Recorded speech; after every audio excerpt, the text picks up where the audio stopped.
Bueno, buenas tardes a todos a la segunda tutoría de Derechos Humanos.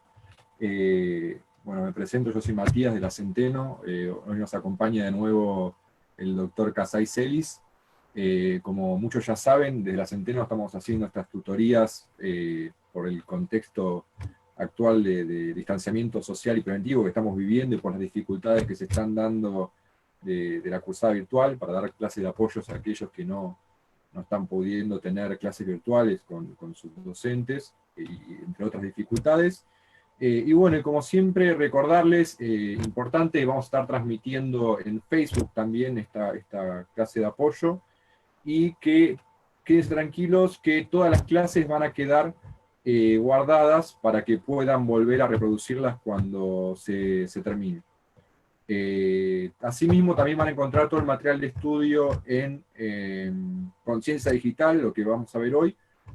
Así que, bueno, y recuerden que si están teniendo algún problema con su cursada, irregularidades, lo que sean, desde la Centeno estamos habilitando un canal de reclamos para que podamos trabajarlos y tratar de alcanzar alguna solución. Así que bueno, sin más, te agradezco, Martín, por estar de nuevo con nosotros, y bueno, los dejo con él que va a arrancar con la clase. Bueno, gracias Matías. Buenas tardes a todos y a todas. Gracias por compartir con nosotros este espacio. La idea de hoy es que tengamos una tutoría de alrededor de entre 80 y 90 minutos máximo, porque bueno, la idea es que tengamos plena atención durante ese tiempo y no que se haga demasiado extensa y quizás el cansancio termine jugándonos en contra. Entonces la idea, como son temas bastante complejos, los tres que vamos a ver, la idea es abocarnos específicamente a eso y utilizar ese tiempo. Nuevamente, gracias a Matías y a la Centeno por la invitación, por participar. Y bueno, vamos a arrancar hoy con un primer gran tema que tiene que ver con las garantías constitucionales que están previstas para defender los derechos que todos los seres humanos tenemos en nuestro país. Es importante hablar de garantías porque hacerlo implica reconocer un instrumento en virtud del cual podemos hacer valer nuestros derechos cuando sentimos que están siendo afectados o cuando algo impide que podamos gozar de esas prerrogativas, de esas facultades. De nada serviría tener derechos si no tuviéramos un instrumento que nos permita, en caso de ser vulnerados, poder accionar y no solo demandar por daños y perjuicios, porque no se trata de eso. O sea, a nosotros si nos lesionan en nuestra intimidad, después nos podrán indemnizar, pero la lesión al derecho ya existió. Entonces lo importante es que con las acciones que vamos a ver hoy, más allá de las consecuencias patrimoniales que pueda llegar a tener el agresor, lo bueno es que nosotros tenemos la posibilidad de revertir esa situación que hace que el derecho sea violado. Empecemos con la primera de las pantallas que tenemos para ver hoy en el PowerPoint. Y, y la idea de alguna manera es poder empezar hablando de lo que es el artículo 18, que es el núcleo, si se quiere, de los artículos relacionados con las garantías penales. ¿Por qué digo esto? Porque es una cuestión histórica, digamos. Originalmente el artículo 18 fue pensado para las situaciones en las cuales había un conflicto con la ley penal. Cuando alguien cometía un delito, es decir, un hecho que es contrario a la ley, que por eso se le dice que es ilícito, y que está previsto con una sanción dentro del Código Penal, genera todo un mecanismo para que pueda ser aplicada la pena prevista de una manera que sea admisible en un Estado de Derecho. Vamos a ver un poco qué es lo que dice el artículo 18, lo vamos a leer primero y seguidamente vamos a ir analizándolo parte por parte como para que sea más claro para todos. El artículo 18 dice: ningún habitante de la nación puede ser penado sin juicio previo fundado en ley anterior al hecho del proceso, ni juzgado por comisiones especiales o sacado de los jueces designados por la ley antes del hecho de la causa. Nadie puede ser obligado a declarar contra sí mismo ni arrestado sino en virtud de orden escrita de autoridad competente. Es inviolable la defensa en juicio de la persona y de los derechos. El domicilio es inviolable, como también la correspondencia epistolar y los papeles privados. Y una ley determinará en qué casos y con qué justificativos podrá procederse a su allanamiento y ocupación. Quedan abolidos para siempre la pena de muerte por causas políticas, toda especie de tormento y los azotes. Las cárceles de la nación serán sanas y limpias para seguridad y no para castigo de los reos detenidos en ella, y toda medida que a pretexto de precaución conduzca a mortificarlos más allá de lo que aquella exija, hará responsable al juez que la autorice. Bien, esto es simplemente la lectura como para que todos y todas sepamos de qué estamos hablando, ¿no? Aunque en general suelen conocerlo. Este artículo es un artículo bastante ya reconocido por todos los estudiantes. Ahora bien, si pasamos a la pantalla siguiente, vamos a tener quizás una de las aspiraciones que cualquier habitante de a pie que no conoce mucho del derecho, que de repente no está próximo a la facultad, nos diría, bueno, yo quiero ver preso a quien comete un delito. Y es cierto, en definitiva, es una aspiración que el propio Estado tiene. Cuando hablamos del derecho penal no estamos hablando del derecho que, se los digo en términos bien simples, mete presos a los que cometen un delito. Estamos hablando del derecho que en realidad brinda determinadas garantías para que cuando justamente logremos encarcelar a una persona o aplicarle una multa o la sanción que esté prevista, lo podamos hacer de manera correcta. Esto es, conforme las pautas que están establecidas en la legislación vigente. Esto significa que hay del otro lado, por parte del Estado, un poder que se lo llama ius puniendi, o poder punitivo, que es el poder que tiene la facultad, la prerrogativa que tiene el Estado de poder perseguir a quien comete un delito que esté previamente establecido, ya vamos a ver, y llevarlo a juicio, lograr que se lo condene y que después cumpla su pena de la manera que corresponda. Veamos ahora en la siguiente imagen cómo esta foto que van a ver de una persona tras las rejas es quizás el objeto máximo, la finalidad máxima que tiene un Estado que busca garantizar los derechos, porque en definitiva el Estado lo que hace es intentar lograr ese objetivo para que la ciudadanía se sienta contenida, segura. Pensemos en la antigüedad, cuando se cometían delitos, quizás mi vecino cometía algún acto ilícito contra mi familia, yo iba y me vengaba directamente. Y así empezaba una suerte de ojo por ojo y diente por diente que podía terminar en cualquier cosa, y de hecho terminaba en cualquier cosa. Entonces, con el tiempo se pensó que la mejor solución era, bueno, hagamos un pacto, un acuerdo social, en el cual nosotros delimitamos los poderes que cada uno tenemos, o sea, ya no podemos ir a agredir al vecino, ni tampoco podemos ir a vengarnos por lo que el vecino nos hizo, y le depositamos esa facultad al Estado. Ahora, ese Estado no siempre actuó de la manera correcta. Tuvimos estados en los cuales el rey, como habíamos visto en la tutoría anterior, decidía a quién matar y a quién no, y decidía hasta el motivo. Hemos tenido estados en los cuales muchas veces, queriendo justificarse en la búsqueda de la verdad, violaba los derechos, torturaba a las personas y les hacía confesar los delitos que habían cometido. Todo esto no es admisible desde 1853 por el artículo 18 que acabamos de ver. Artículo 18 que va de la mano con el artículo 8 de la Convención Americana de Derechos Humanos, que ya vamos a ver que en la misma línea agrega algunos derechos que están implícitos en este artículo y están explícitos en la Convención. Ahora bien, entonces, ¿a qué nos remite el artículo 18? Fundamentalmente al principio de legalidad y al principio del debido proceso. ¿Cómo es el debido proceso? El debido proceso es aquel mediante el cual una persona es sometida a la justicia para lograr una sanción, pero a través de ciertos procedimientos que están preestablecidos y con límites. Esto es, el Estado puede intentar averiguar quién cometió el delito, pero no puede hacerlo de cualquier forma.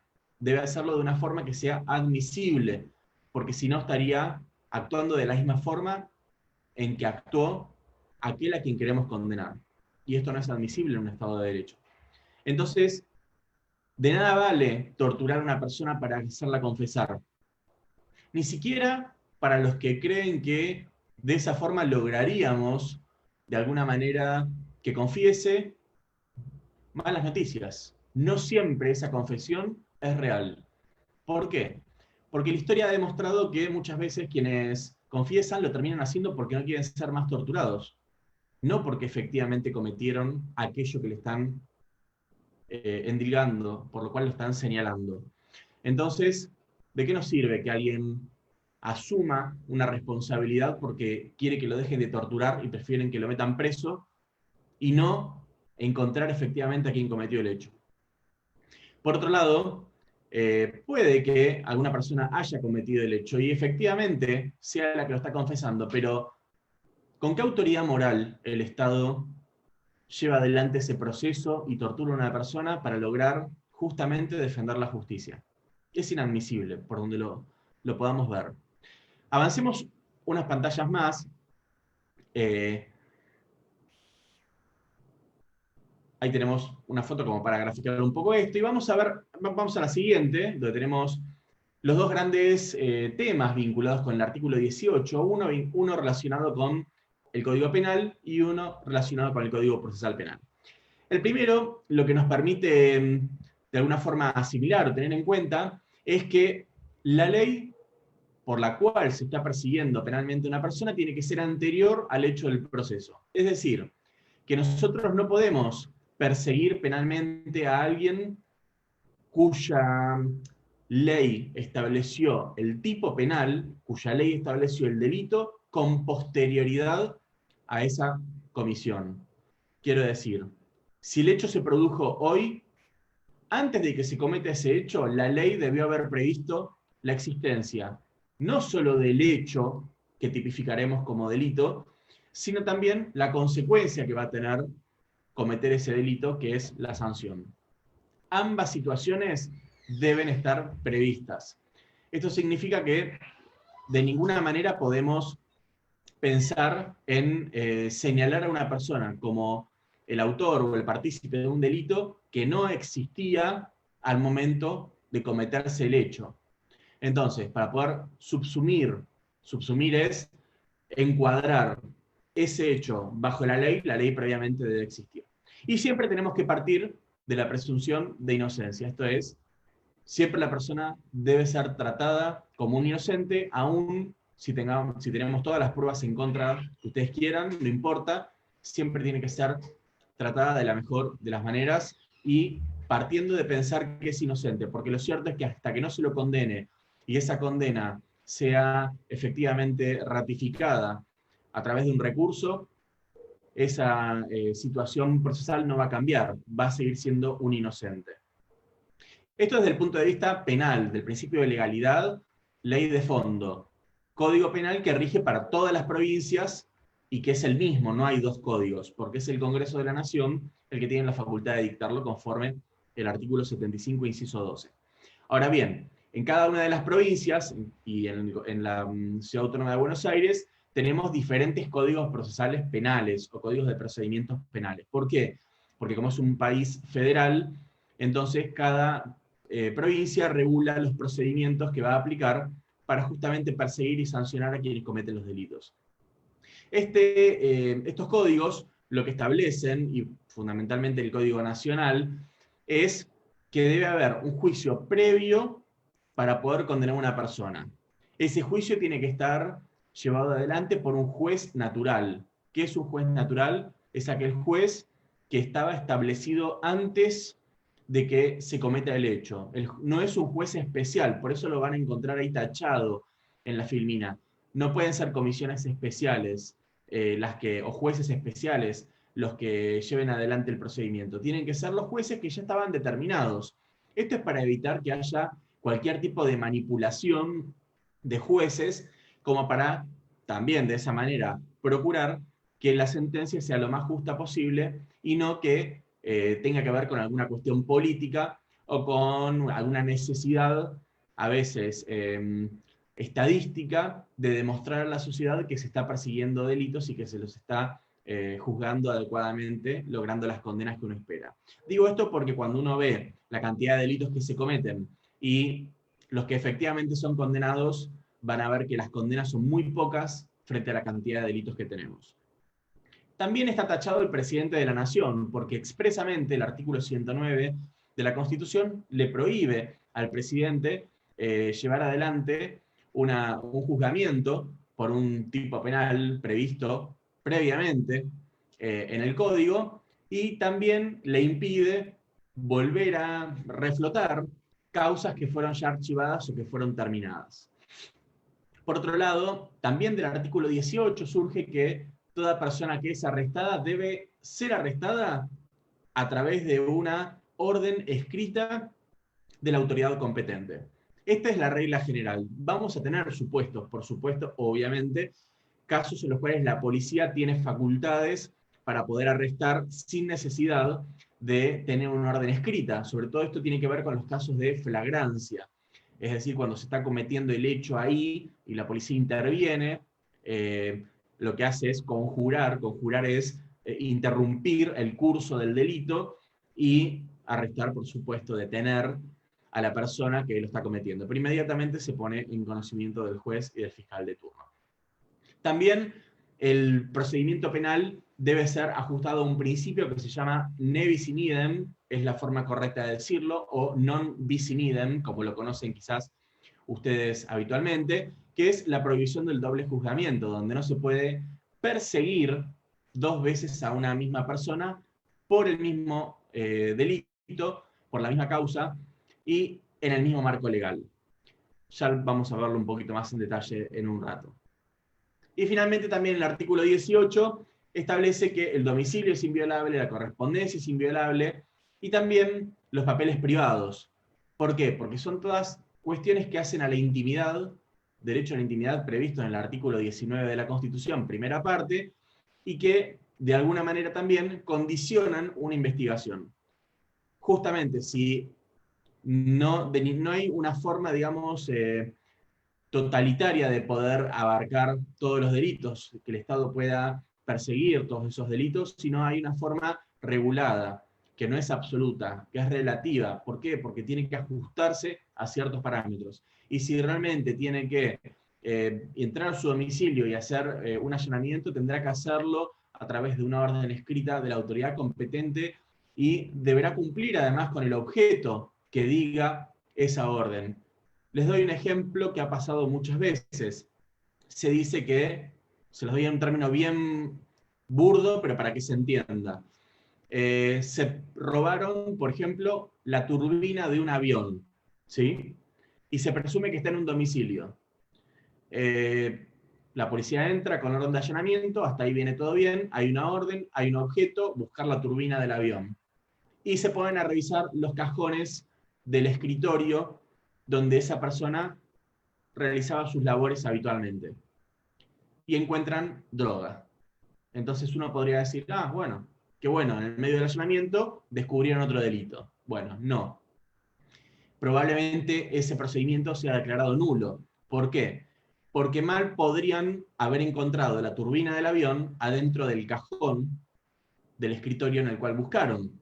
Entonces, el hecho de haber encontrado estupefacientes en ese cajón, en realidad fue una medida que no debió haberse llevado a cabo, sino que debieron haber buscado en el fondo de la casa, en un galpón, en un lugar donde pudiera haber restos o partes importantes de esa turbina, sino la turbina misma. Entonces, ¿qué significa esto? Que nosotros tenemos que atenernos a el objeto preciso por el cual el juez ordenó el allanamiento. Distinto sería el caso, esto es una doctrina que se elaboró en otros países, pero que después se importó al nuestro, distinto sería el caso que la policía ingrese al domicilio y de repente se encuentre con que arriba de la mesa, a su vista, hay diferentes paquetes que contienen cocaína para ser distribuida.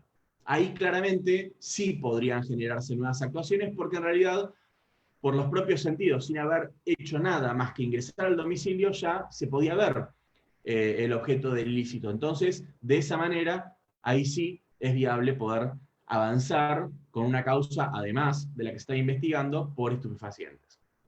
Veamos ahora que las garantías judiciales, que están no solo en el artículo 18, sino también en el artículo 8 de la Convención Americana, son bastante más amplias que las que venimos mencionando hasta ahora. Avancemos a la siguiente pantalla y vamos a ver diferentes gráficos.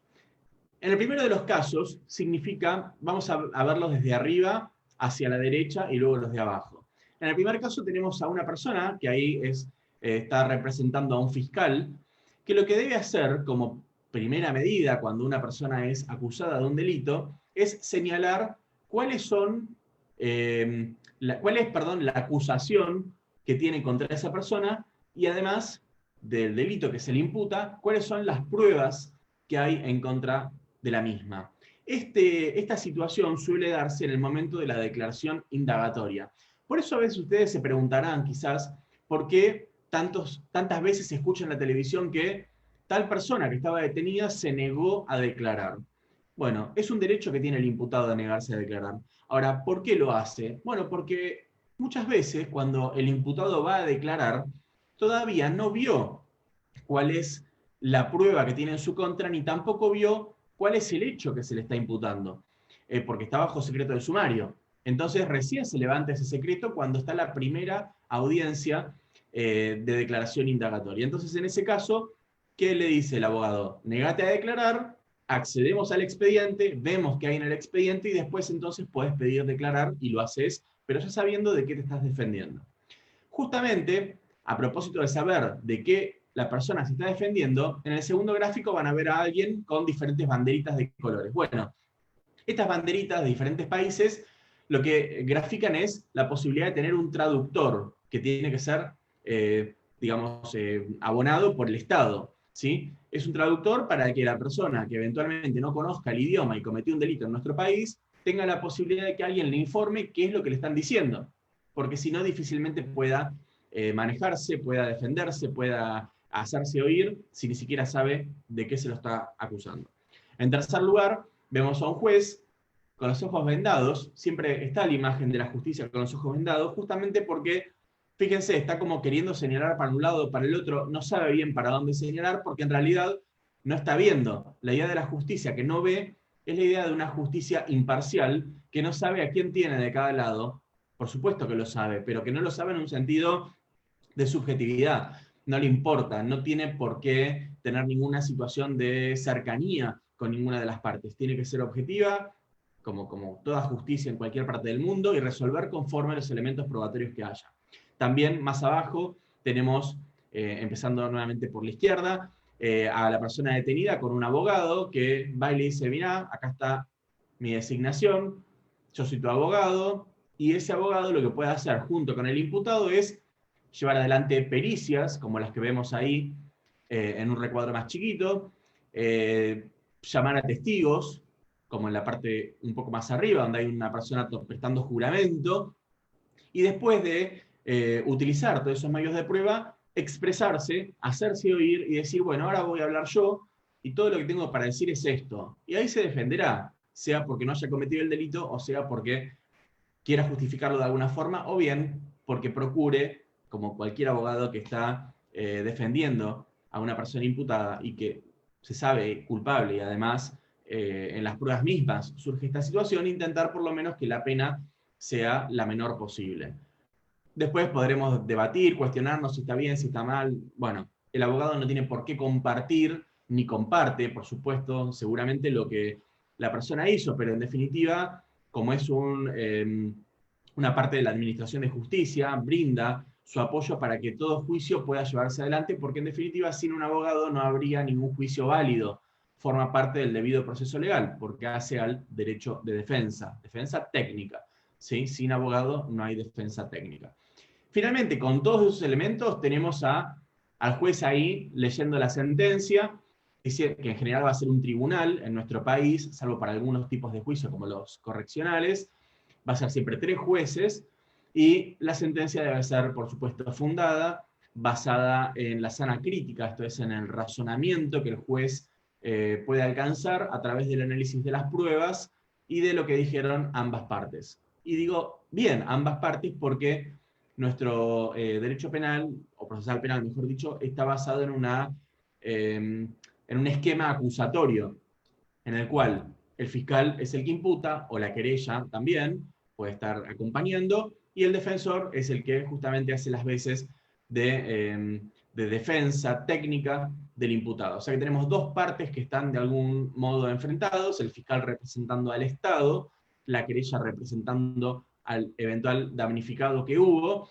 y la tercera posición es la del tribunal, que de manera independiente e imparcial debe juzgar el caso. Todo esto que brevemente traté de señalarles para que conozcan a qué refiere el artículo 8 de la Convención Americana sobre Derechos Humanos y a qué refiere el artículo 18, tiene que darse en un tiempo razonable. Eso es lo que dice la Convención Americana y lo que dice la jurisprudencia de la Corte Interamericana de Derechos Humanos. ¿Cuál es el plazo razonable? No está previsto. Depende con cada hecho de la causa, con las pruebas que haya, con la complejidad y con diferentes aspectos subjetivos de cada uno de los supuestos en los que se lleve adelante el procedimiento. Lo cierto es que si una persona está con una situación de incertidumbre durante gran cantidad de años sin que se resuelva su situación procesal, esto ya es un daño por sí mismo y el Estado argentino puede responder internacionalmente por incumplir con el plazo razonable que exige el Tratado Internacional, que hoy, ya desde hace 26 años, goza de jerarquía constitucional. Avancemos un poco más, vayamos a la siguiente pantalla y vamos a poder, de alguna forma, encontrar los fundamentos para que entendamos por qué todo esto que dijimos es de esta manera. En primer lugar, porque nuestra Constitución está basada en la libertad para todos nosotros, para que logremos desarrollar nuestras vidas con plenitud. Entonces, desde el propio preámbulo se garantiza la libertad para nosotros, para la posteridad, para quienes vengan a habitar el suelo argentino. En el artículo 14 se nos garantizan determinados derechos, donde está también incluso la libertad de circulación dentro del país, ¿no? Entrar, salir del país, circular dentro del mismo. La libertad propiamente dicha como derecho en el artículo 15, y también el artículo 19 que prevé determinadas condiciones para que una persona pueda ser obligada o se le prohíba hacer determinadas cosas. Nadie puede ser obligado a hacer lo que la ley no manda, ni privado de lo que ella no prohíbe. Este tema fue ayer uno de los tópicos de la tutoría en la clase, entre comillas, de Derecho Constitucional, y los invito, si quieren verlo, ahí está desarrollado el artículo 19 y el artículo 28, por eso remito al mismo para no perder tiempo acá con ese tema, ya que lo tienen en otra presentación. Un segundo fundamento importante es evitar la persecución política, es decir, que no se utilice a la justicia como una herramienta para perseguir a funcionarios o exfuncionarios, o para perseguir a personas que simplemente piensan distinto o que por algún motivo tienen un enfrentamiento con el poder político. Bueno, seguramente a más de uno se le cruzará por la cabeza qué tan útil es todo lo que acabamos de mencionar cuando vemos importantísimos funcionarios de gestiones anteriores que sí efectivamente son igualmente perseguidos y que no en todos los casos puede acreditarse efectivamente que hayan cometido un delito. Hay casos en los que sí, por supuesto, y corresponde su sanción, sea quien sea, y sea el partido político al que pertenezcan, y hay casos tanto de un partido como de otro, que en diferentes décadas de la última parte de la historia de nuestro país hemos podido apreciar que fueron consecuencia de una persecución y de una manipulación de la justicia para poder lograrlo. La idea es preservar a todos los habitantes de esto, no solo a los funcionarios, sino a nosotros mismos también. El otro objeto de todas estas garantías es preservar la dignidad y los derechos humanos, es decir, que nadie pueda ser violentado en sus derechos para lograr una confesión. Para daros un ejemplo, aún en una causa en la que se lograra una confesión, porque digo lograra porque la persona tiene el derecho a no declarar contra sí misma. Entonces cualquiera de nosotros podría incluso mentir para defenderse, y no sería un delito. Distinto es si fuera un testigo. El testigo debe decir la verdad. Por eso, en la foto que les mostré, estaba prestando juramento. Y hasta incluso es un delito si no dice la verdad. Pero la persona que está imputada puede defenderse mintiendo, diciendo cualquier cosa. Y esto no puede ser juzgado. Lo que debe ser juzgado son los elementos de prueba que hay. Pero dentro de lo que dice, también puede estar la posibilidad de que se reconozca como culpable. que se reconozca como autor del delito que se le endilga. Entonces, uno ¿qué puede pensar? Bueno, listo, ya está, reconoció que fue él, se cerró la causa, lo metemos preso y se terminó la historia. Pero la realidad es que no. ¿Por qué? Porque siempre hace falta que haya otras pruebas que acompañen a esa declaración en la cual uno se autoinculpa. ¿Por qué hace falta? Porque necesariamente puede haber, a ver, para que sea en términos bien simples, puede haber algún caso en el cual la persona se declare culpable siendo presionado por un tercero que es el verdadero responsable, o bien para cubrir a un tercero, o asimismo por recibir dinero de un tercero que le dice, mira, declararte culpable, vas a estar 15 años preso, pero salís y tenés $1.000.000. Y entonces, ¿se hizo justicia? Y bueno, la verdad es que no, porque el culpable sigue en libertad y el detenido es inocente. Entonces, sea porque es presionado, porque quiere cubrir a otro, porque hizo un negocio con otro, si no tenemos otro elemento de prueba, esa confesión no va a alcanzar solamente. Vamos a tener que ir más allá y profundizar a ver qué es lo que podemos encontrar para poder concluir que fue el autor o el partícipe de ese delito.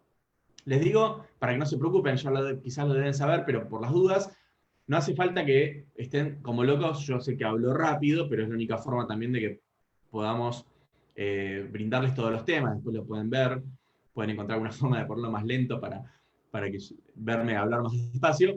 Pero no hace falta que tomen nota, justamente, por eso les aclaro, porque va a estar subido, como ya dijo Matías, en Conciencia Digital, todo el contenido de la clase, incluso lo que yo estoy diciendo. Con lo cual también lo van a tener en mi sitio web. Hay diferentes formas que ya también yo les voy a comentar, pero no hace falta que estén como locos o como locas copiando, escribiendo, porque van a tener todo esto sin ningún problema. Les decía antes que el derecho tiene, el Estado tiene el derecho a perseguir porque es la función que cumple, es el derecho y a su vez es la obligación de hacerlo. Entonces, todas estas regulaciones que vimos tienden a limitar y a reglamentar el ius puniendi del Estado, como ya decíamos antes, el poder punitivo, la posibilidad de perseguir penalmente a alguien. Esto preserva el federalismo también, porque los procedimientos se regulan en cada una de las provincias, limita el poder ejecutivo, como dijimos antes, porque el artículo 99, inciso tercero, cuando regula los decretos de necesidad y urgencia, le prohíbe al presidente dictar decretos de necesidad y urgencia en materias que tengan que ver con el derecho penal, con las sanciones, con los delitos, y a su vez el artículo 109 le prohíbe arrogarse la facultad de actuar como un juez en causas judiciales. Finalmente, otra de los fundamentos que justifican las garantías que mencionamos es la prohibición de la retroactividad de la ley penal. Esto es que no se pueda. Acá me acabo de dar cuenta que hay un error en el PowerPoint. No es prohibir la irretroactividad, sino prohibir la retroactividad. ¿Sí? Es decir, que las leyes siempre rijan para adelante. Eso es lo que se puede. Hoy se sanciona una ley que establece un delito, que modifica el Código Penal. Bueno, desde hoy en adelante, todos los hechos que encuadren en ese delito van a poder ser sancionados, no los hechos que se hayan cometido antes. Entonces es prohibir la retroactividad de la ley, no la irretroactividad. Les pido disculpas, pero no lo noté al hacer la revisión del PowerPoint. Y finalmente, hay una excepción a ese principio de irretroactividad de la ley, que es la ley penal más benigna. En ese caso sí, la ley puede aplicarse retroactivamente porque beneficia al imputado. Pasemos a la siguiente pantalla, por favor, Matías. Vamos a ver un poco lo que decíamos antes, referimos al juez imparcial e independiente. Son dos conceptos diferentes y no caprichosamente están en ese orden. ¿Por qué decimos juez imparcial y tenemos del lado izquierdo de la pantalla a dos eternos rivales deportivos?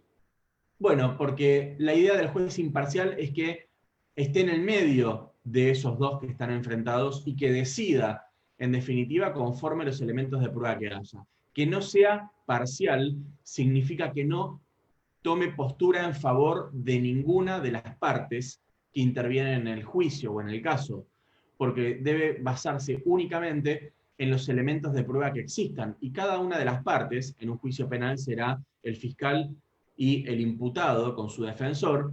Cada una de las partes tendrá que acreditar lo que dice. El que acusa tendrá que probar por qué dice que el responsable de ese hecho delictivo fue el imputado, y el que se defiende tendrá que también desvirtuar la prueba y aportar prueba en su beneficio, y eso será lo que el juez después evalúe para poder decidir. Pero no puede tener ni amistad, ni enemistad, ni cercanía con ninguna de las partes. En caso de que esto ocurriera, el mismo juez debe excusarse, o el mismo tribunal, o el miembro del tribunal que tenga esta situación debe excusarse, decir, perdón, yo no participo, reemplácenme por otro juez, porque tengo amistad con una de las partes, porque el imputado es familiar mío, por ejemplo.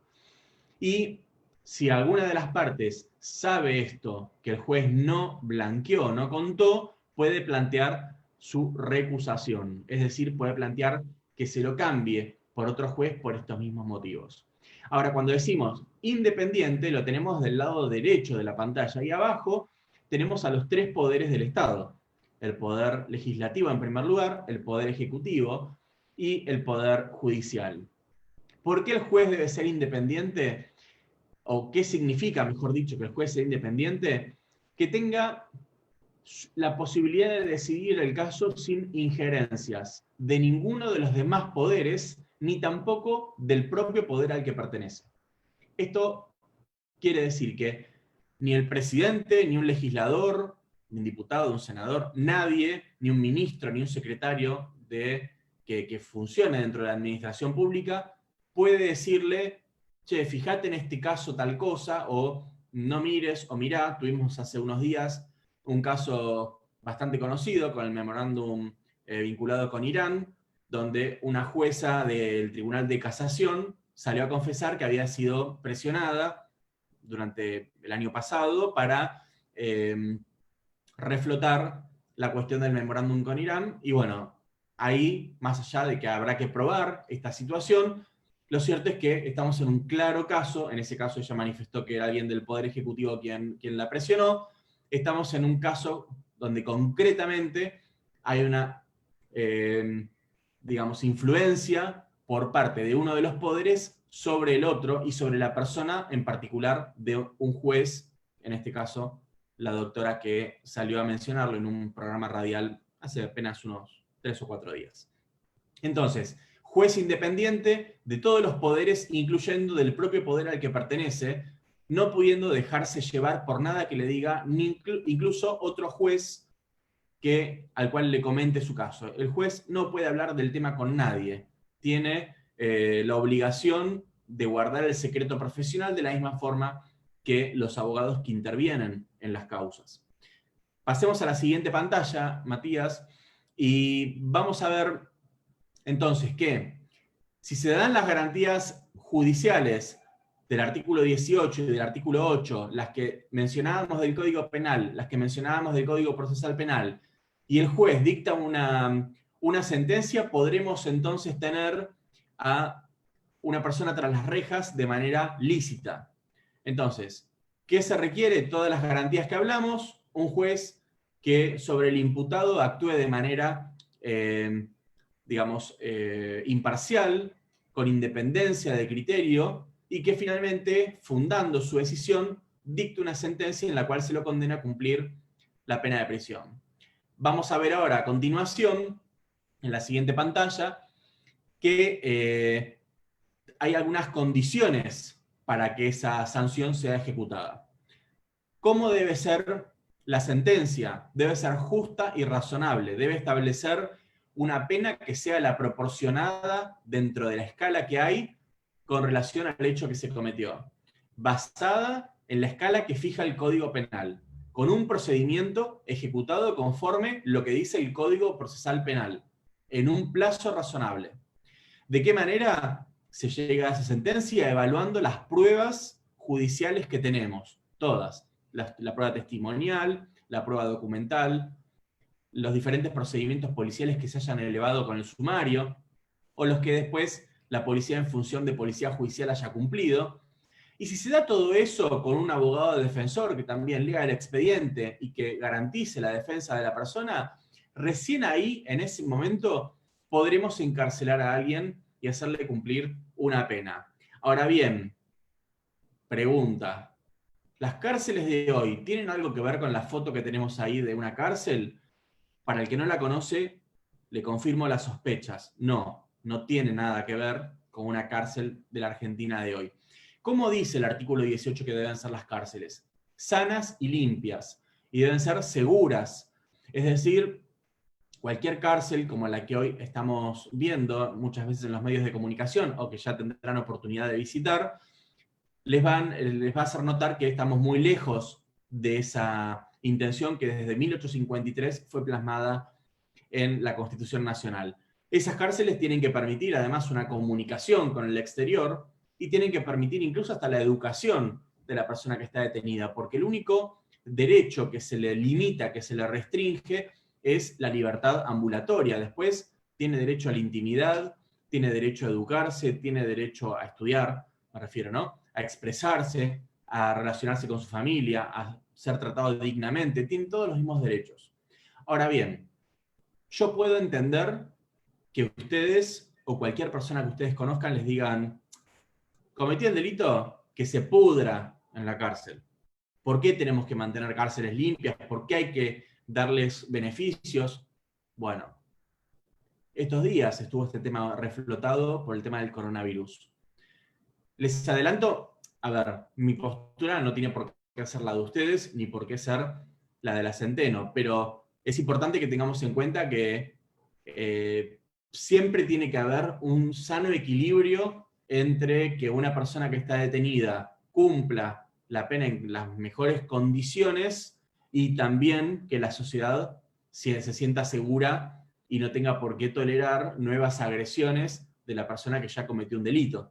Entonces, hoy el tema del coronavirus ha mezclado un poco toda esta cuestión, pero tenemos que ir un poco más allá y después dejaré, o sea, ustedes podrán pensar y tendrán el criterio suficiente como abogados, futuros abogados, de evaluar si les parece correcto o no lo que yo les voy a decir. Pero lo que les debo decir es que hay una ley vigente que debe cumplirse. Y cuando digo ley, lo digo en sentido material, en sentido amplio.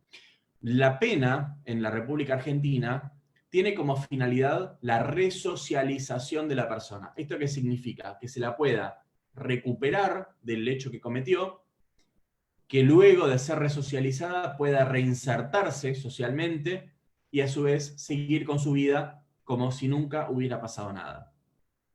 Esto es lo que dice, por ejemplo, el Pacto Internacional de Derechos Civiles y Políticos, la Convención Americana de Derechos Humanos, expresamente, y es lo que se desprende del artículo 18 de la Constitución. Yo puedo entender que una persona que no conoce de derecho me diga, no, que se pudra en la cárcel, se lo merece, es un castigo, tiene que cumplir con su castigo. Bueno, ahora, ustedes como futuros abogados tienen que saber que esa no es la finalidad de la pena. Si no estamos de acuerdo, bueno, existen herramientas para poder modificarlo. Y que ya la pena no sea, que no tenga una finalidad resocializadora, sino que tenga una finalidad punitoria, ¿sí?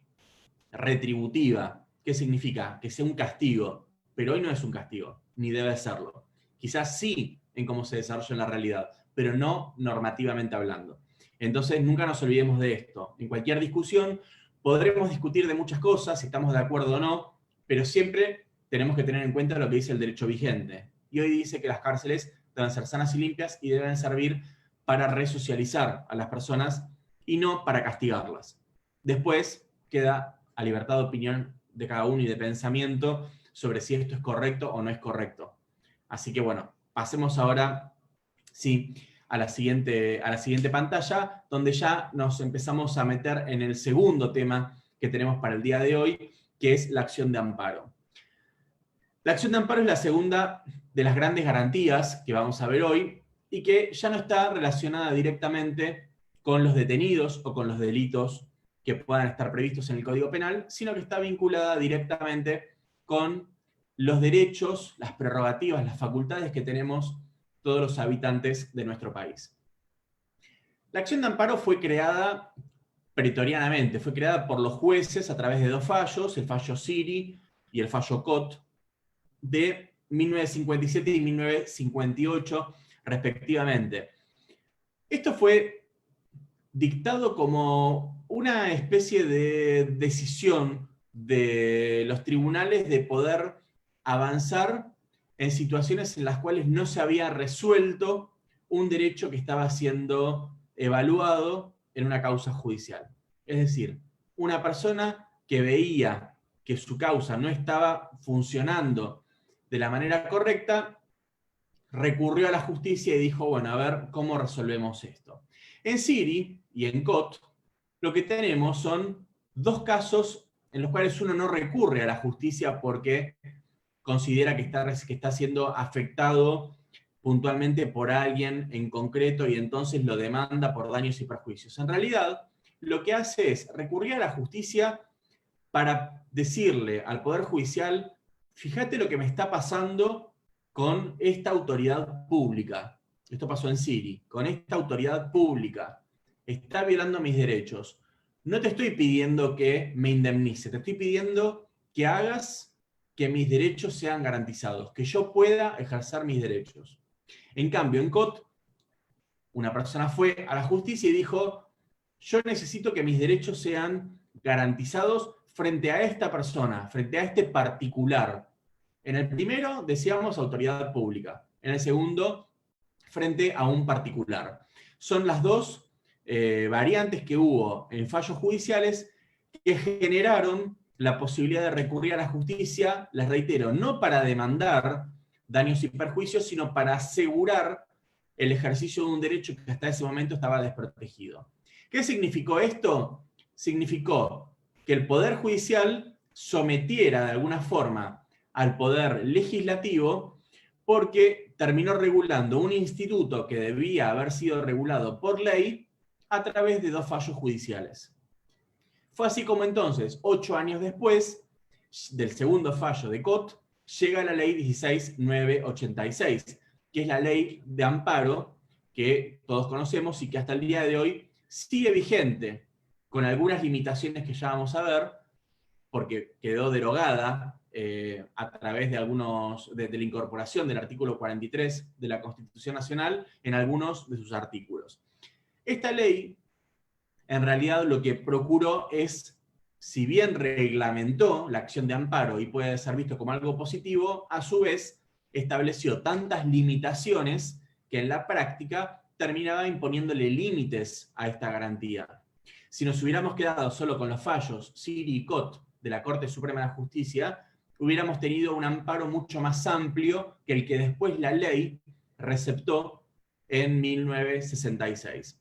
Sin embargo, cuando llegamos a 1994, la reforma constitucional logró revertir esta restricción que había operado en 1966 y consagró la acción de amparo, otorgándole alcances incluso mayores a los que había tenido anteriormente, e incluso mayores a los reconocidos por la Corte Suprema durante 40 años previos. Pasemos a la siguiente pantalla ahora. Estamos siempre en el marco, cuando hablamos del amparo, del artículo 43 de la Constitución Nacional. Cuando se discutió la incorporación de este instituto, de esta garantía, de esta acción, de este recurso, como lo quieran llamar, hay muchas formas de denominarlo, yo prefiero llamarlo acción, despertó ciertos recelos dentro de algunos grupos de poder, porque empezaron a considerar que esto podía llegar a tener consecuencias entre los que pudieran hacer uso de esta garantía. Consecuencias sobre todo vinculados con los derechos económicos o patrimoniales. Entonces hubo cierta resistencia a que se estableciera en la Constitución, pero por suerte, de todas formas, logramos tener 2 de los 4 párrafos que están en ese artículo 43, dedicados a la acción de amparo, lo cual es algo muy importante porque es una de las acciones, si no la más importante que tenemos en nuestro país. El artículo 43 regula la acción de amparo y por hacerlo deja sin efecto algunas cuestiones que estaban previamente reguladas en la ley 16986, sin perjuicio de que no la deja sin efecto. La ley sigue vigente. Pero si cotejamos, por ejemplo, el artículo 1 y 2 de la ley, vamos a ver que es más restrictiva que lo que es el artículo 43. Entonces, lo importante es que siempre cuando tengamos que fundar la acción de amparo, nos basemos en el artículo 43 y en todo lo que diga la ley, siempre y cuando no se oponga a lo que dice la Constitución. Porque la Constitución tiene mayor jerarquía, entonces debe prevalecer por sobre la legislación que estaba previamente dictada desde el año 66. ¿Cuáles son algunos de los aspectos que modifica la Constitución? Bueno, que agrega la posibilidad de que los derechos que se protegen a través de esta acción también puedan estar receptados en un tratado y no necesariamente en las leyes. Esto es muy importante porque desde el 94 se le otorgó jerarquía constitucional a muchos tratados que establecen derechos que no estaban en la ley normal, habitual que todos conocemos, en la legislación que dicta el Congreso, ni tampoco en la Constitución, sino que estaban específicamente en los tratados. Entonces, hace extensivo a esos derechos esta acción, el artículo 43. Por otra parte, permite hacer algo que impedía la ley 16.986, que es que se pueda declarar y plantear incluso la inconstitucionalidad de la norma en la cual se funda el acto o la omisión. Ahora vamos a ver cuáles son los supuestos, pero les adelanto esto nada más. Les decía que se declara inconstitucional la norma en la cual se funda el acto o la omisión que está afectando nuestros derechos.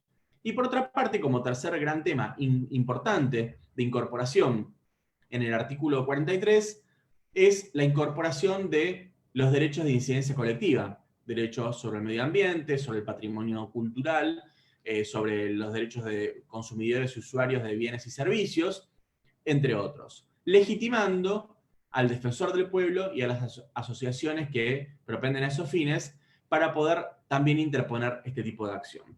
Ahora vamos a ir, a partir de la pantalla siguiente, profundizando un poco más en lo que es cada uno de los tipos de amparo que tenemos. Pero tenemos que partir, primero, de lo que es la naturaleza de esta acción. ¿Cuál es la naturaleza de la acción? Bueno, a ver, justamente es una acción judicial. Algunos dicen que es un recurso. Pero bueno, la mayoría de la doctrina, y concuerdo con ella, en que es una acción judicial. ¿Que cuándo puede ser interpuesta? Puede ser interpuesta cuando no exista a otro remedio judicial más idóneo. Esto es lo que dice el artículo 43. La ley anteriormente decía a remedios o medios judiciales o administrativos más idóneos.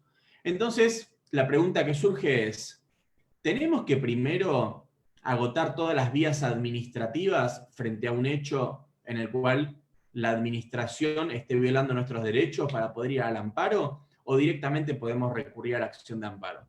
Hay dos posturas, una que dice que hay que primero reclamarle al Estado administrativamente y después demandarlo judicialmente, y otra postura que dice que no.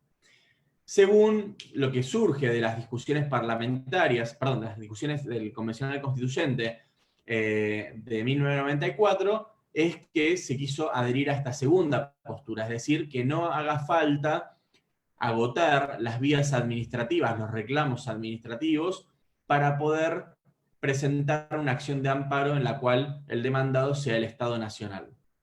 Sin perjuicio de esto, siempre tenemos que tener presente que es un remedio excepcional, es súper excepcional, no es que ante cualquier cosa vamos con un amparo, presentamos un amparo, no. Es excepcional, residual, porque solo opera cuando no hay otro medio judicial más idóneo. No importa si hay un remedio administrativo, como decíamos recién, lo único que importa es que no haya otro remedio judicial más idóneo. Y además es heroico, se dice. ¿Por qué es heroico? Bueno, porque es el que viene a de forma más rápida resolvernos una situación que de otra manera nos llevaría años y años poder resolverla. Sin prejuicio de eso, es excepcional, es subsidiario y no es algo de lo que podamos echar mano todo el tiempo para resolver los conflictos que tengamos a futuro con nuestros clientes. Entonces, si decimos que no hace falta agotar las vías administrativas, pero sí hace falta que verifiquemos que no haya otro remedio judicial más idóneo, debemos preguntarnos cómo hacemos para chequear esto. Y bueno, la forma de responder a esto es bastante compleja. ¿Por qué es compleja? Porque decir que no haya otro remedio judicial más idóneo es decir poco. ¿Por qué es decir poco? Porque lo que puede ser más idóneo para vos puede no serlo para mí. Y puede serlo para un juez o puede no serlo para el otro. Entonces, es un significado poco transparente, que no nos aclara, sino que en realidad nos complica. Sin embargo, lo que tenemos que hacer siempre cuando presentamos la acción es justificar por qué es pertinente presentar esta acción y no otra. ¿Por qué es el medio más idóneo? Yo tengo algunas acciones presentadas, no importa contra quién, pero algunas acciones en las cuales la urgencia del caso ameritaba que no pudiéramos recurrir a un juicio ordinario en el cual estuviéramos litigando 3, 4, 5 años para resolver el tema, porque detrás de esa acción había una persona, y hay personas, o muchos todavía tramitan, que están pasándola mal, que tienen un problema. Imaginemos una persona que tiene un problema de salud y, por ejemplo, el PAMI no le quiere cubrir la operación. ¿Podemos esperar a que haya un juicio que demore 5 años, donde se acredite que necesitaba la operación? Y parecería que no. Entonces, ¿es el medio más idóneo el amparo? Y bueno, todo indica que sí, porque hay una operación que hay que hacer de manera urgente y que si llevamos adelante un juicio normal, ordinario, no llegaríamos a tiempo para que la persona se salve y pueda ser sanada, curada. Entonces, siempre tenemos que justificarlo. Si hay una persona que está queriendo construir una empresa y no se lo permite el código de planeamiento de la zona, y bueno, es más discutible. Pero si tenemos a alguien que depende de su salario para vivir y le cortaron el salario y no se lo están pagando, ¿puede ir a un juicio de 5 años, de 3 años, de 2 años y no cobrar su sueldo mientras tanto? Y es más difícil. Entonces, en ese caso, la vía más idónea sí va a ser el amparo. ¿Qué quiero decir con esto? Cuando están en riesgo las cuestiones vinculadas con la alimentación, con la salud, muchas veces con el patrimonio también, en determinadas cuestiones concretas, el amparo resulta ser la vía más idónea, porque cualquier otra, con los tiempos que tarda nuestra justicia hoy, llegaría demasiado tarde. Entonces, debemos justificarlo bien. Y también los magistrados, si lo rechazan, si no hacen lugar, no si rechazan la acción de fondo, es decir, diciendo, bueno, no tenía razón el actor, tenía razón el demandado. No, no, no. Yo digo si lo rechaza in limine, si lo rechaza desde el momento 1. Es decir, presentamos el amparo y dice, no, no corresponde tramitarlo porque esto no va por la vía del amparo. Bueno, podrá decirlo el juez, pero tiene que fundarlo correctamente y exhaustivamente, les diría. Porque aunque sea una vía excepcional, piensen que siempre está en juego un derecho. Y si ese juez, por su opinión, no nos hace lugar al amparo desde el punto de vista de su tramitación, no permite que sea tramitado, hay una persona que puede quedarse sin protección legal y tiene que recurrir a un juicio normal con todos los tiempos que ello implica. Entonces, cualquier decisión que pueda afectar los derechos o las garantías de las personas tiene que estar debidamente fundada por el juez interviniente en la causa bajo apercibimiento de incurrir en una sentencia que resultará arbitraria y que la regulación del recurso extraordinario federal permitirá que nosotros recurramos incluso hasta la Corte Suprema por cuestiones de arbitrariedad, porque es fundamental en una forma de Estado y de gobierno como en la que vivimos, que los jueces funden adecuadamente sus sentencias. Pasemos a la siguiente pantalla, así ya ingresamos en la primera de las clasificaciones de amparo que tenemos, que es el amparo individual. Vamos a leerlo brevemente para que estemos todos hablando de lo mismo. El amparo individual dice así, primer párrafo del artículo 43. Toda persona puede interponer acción expedita y rápida de amparo, siempre que no exista otro medio judicial más idóneo, contra todo acto u omisión de autoridades públicas o de particulares que de forma actual o inminente lesionan, restrinjan, alteren o amenacen derechos y garantías previstos en la Constitución, en un tratado o en una ley. En el caso, el juez podrá declarar la inconstitucionalidad de la norma en que se funde el acto o la omisión lesiva. Vamos a desgranar un poco el artículo. Pasemos a la siguiente pantalla, para que se entienda bien. Amparo individual. Entonces, ¿qué derechos son los que están involucrados? ¿Qué derechos protege un ciudadano, un habitante, frente al Estado o frente a un particular cuando interpone una acción de amparo? Protege la libertad de expresión, protege derechos vinculados con la seguridad social, protege su derecho a trabajar, sus derechos patrimoniales, protege la igualdad entre el hombre y la mujer, la igualdad por razones de género, de orientación sexual, de identidad sexual, el honor, la libertad de culto, la salud, el medio ambiente.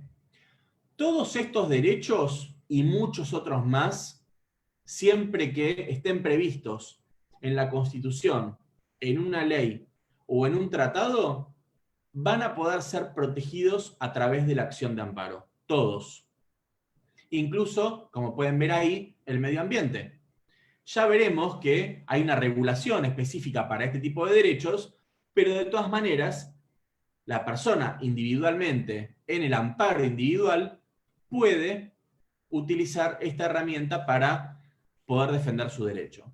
¿Quién es acá el afectado? Bueno, una persona en particular, que es la que va a interponer la acción. Entonces, todos los derechos que cualquier habitante de nuestro país tenga pueden ser defendidos a través del amparo. ¿Cuáles no? Los que están vinculados con la libertad de locomoción o con las cuestiones vinculadas con detenciones, porque para eso hay un instrumento específico que es el habeas corpus, y lo vamos a ver en un ratito, y lo que tenga que ver con sus datos personales, porque para eso está el habeas data, que es también un instrumento particular para cuando lo que está en juego son los datos personales o la intimidad vinculada con los datos personales de cualquier habitante que interponga la acción. Avancemos un poquito más. Ya sabemos por qué derechos podemos accionar. Ahora, ¿contra quiénes podemos accionar? Bueno, podemos accionar contra una persona física, fíjense a la derecha de la pantalla, ¿sí? Una persona física, hombre, mujer, empresa, ¿sí?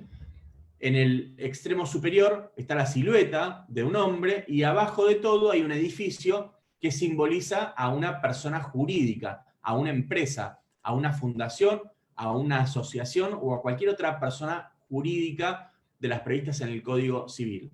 Es decir, que tanto las personas humanas, en términos del Código Civil y Comercial, como las personas jurídicas pueden ser demandadas en el contexto de un amparo individual. Y en el medio tenemos el símbolo, la silueta, si se quiere, del Congreso.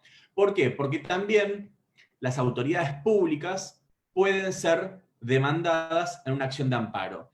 ¿Y quiénes son los que pueden hacer esa demanda? Las personas que tenemos del lado izquierdo.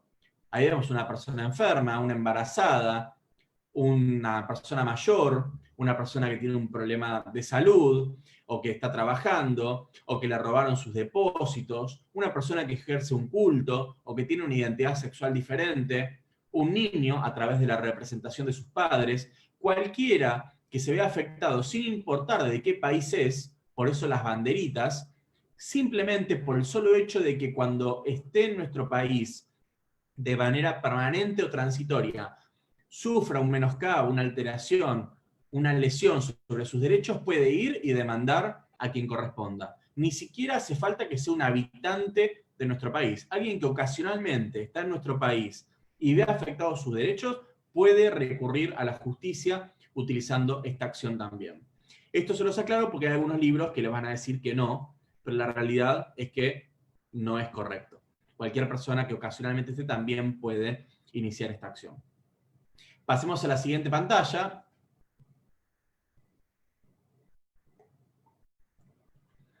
En este caso, tenemos otra parte del artículo 43, segundo párrafo, en el cual tenemos al amparo colectivo. Ahora vamos a ver, después de mencionar estos dos, cómo y en qué casos opera, pero para que tengamos clarificadas las diferencias. Podrán interponer esta acción contra cualquier forma de discriminación y en lo relativo a los derechos que protegen el ambiente, a la competencia, al usuario y al consumidor, así como a los derechos de incidencia colectiva en general, el afectado, el defensor del pueblo y las asociaciones que propendan a esos fines, registradas conforme a la ley, la que determinará los requisitos y las formas de su organización. ¿Qué significa? Que cuando están estos derechos en juego, también hay otros actores sociales que pueden accionar. Entonces, cuando hablamos de amparo colectivo, estamos hablando de la acción en virtud de la cual una persona afectada, o bien el defensor del pueblo, o bien una asociación que defiende esos intereses, puede recurrir a la justicia para garantizar este tipo de derechos que mencionamos. Cuando tiene algo que ver con la discriminación, con los derechos de incidencia colectiva en general. Ahora en la siguiente pantalla vamos a entonces preguntarnos, para que quede más claro, cuáles son los derechos entonces que se pueden de alguna forma identificar con la acción de amparo colectiva. Bueno, acá los tenemos graficados para que sea más fácil. La discriminación, ¿sí? La tenemos en el primer caso a la izquierda, arriba y abajo, sea discriminación entre un hombre y una mujer, o sea discriminación por una sexualidad diferente. El medio ambiente, porque forma parte de los derechos de incidencia colectiva. Los derechos de los consumidores y usuarios de bienes y servicios. También tenemos ahí a una latita de Coca y Pepsi peleando, ¿no? Un poco lo que grafica es la libre competencia. La libre competencia entre las empresas también es un derecho que está garantizado a través de la acción de amparo colectiva. Y también otro de los más habituales es el patrimonio cultural. Estos son los derechos que más se identifican y que cuando ustedes vean, por ejemplo, en un caso práctico que se está hablando del medio ambiente, se les tiene que prender la alarma de que puede estar hablándose del amparo, o lo mismo cuando estén hablando de algo vinculado con los consumidores. Ahí ya la historia va a cambiar, porque antes decíamos que en el amparo como acción individual, solamente el afectado puede reclamarle a la persona, a la empresa o al Estado. Acá, no solamente el afectado. Ahora lo vamos a ver. Pasemos a la siguiente pantalla para que sea bien claro. ¿Quiénes son entonces los que pueden accionar cuando son estos derechos que vimos recién, los de incidencia colectiva, los generales, los colectivos?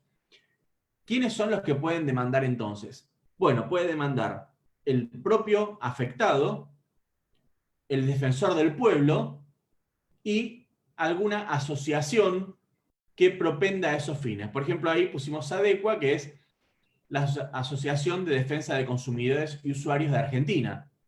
Esas asociaciones tienen que estar registradas debidamente conforme lo indica la ley, que en el caso de la Ciudad Autónoma de Buenos Aires se hace en la Inspección General de Justicia y en el caso de la provincia de Buenos Aires en la Dirección Provincial de Personas Jurídicas. ¿A quiénes podemos demandar a través del amparo colectivo? A las mismas personas que podíamos demandar en el amparo individual. A una persona humana, a una persona jurídica, o bien a las autoridades nacionales, que en definitiva también, si es el Estado, será una persona jurídica pública, como lo es en el caso del Estado Nacional, cada una de las provincias, los municipios y los entes autárquicos, como por ejemplo la ANSES, que tienen personería jurídica propia, personalidad jurídica propia. Entonces, ya sabemos a qué derechos podemos proteger a través del amparo simple, individual, y qué derechos podemos proteger a través del amparo colectivo. ¿Quién puede interponerlo en el primer caso? Cuando es individual, solamente el afectado. Cuando es el colectivo, el afectado más el defensor del pueblo, más también alguna asociación. Cualquiera de los tres lo puede hacer. Y ya sabemos también contra quiénes se puede interponer. Contra las personas humanas, jurídicas o contra las autoridades de la nación, contra el Estado o los estados provinciales. Entonces ahora nos falta saber cuándo, en qué casos, qué es lo que se debe configurar para que podamos apelar a esta herramienta. Y eso es lo que vamos a ver ahora en las siguientes pantallas. El artículo 43 establece los supuestos en los cuales procede. Tiene que haber un acto o una omisión. El acto es la acción por la cual se lleva adelante un determinado objetivo. El Estado, por ejemplo, dicta una norma a través de la cual restringe determinado derecho. O una persona de seguridad no deja entrar a un boliche a alguien porque es de tez oscura. O un policía detiene a un transexual simplemente por estar caminando por la calle. Hay un acto. En cambio, cuando hay una omisión, hay una falta de hacer algo. Es decir, alguien tenía el derecho a que otro haga algo y ese otro no lo hizo. Entonces, en esos casos, tanto cuando hay una acción como cuando hay una omisión, sea esta de las autoridades públicas o de particulares, procede la acción de amparo. Estos son entonces los dos supuestos en los cuales podemos interponer, tanto en el amparo individual como en el amparo colectivo, mejor dicho, son los dos supuestos en los cuales podemos accionar, tanto en el amparo individual como en el amparo colectivo. Perdón, quise ordenar la frase al revés y no funciona. Así que bueno, pasemos ahora a la siguiente pantalla. ¿Cómo tiene que ser ese acto o esa omisión? ¿Cualquier acto o cualquier omisión puede ser objeto de nuestra demanda, de nuestra acción? No. Solo puede ser objeto aquel acto o aquella omisión que primero, de forma actual, es decir, ahora, o de manera inminente, es decir, que ya podemos ver que en muy breve tiempo va a empezar a pasar, que haga alguna de estas 4 acciones que vamos a mencionar. Que lesione, que restrinja, que altere o que amenace derechos o garantías previstos en la Constitución Nacional, en los tratados o en las leyes.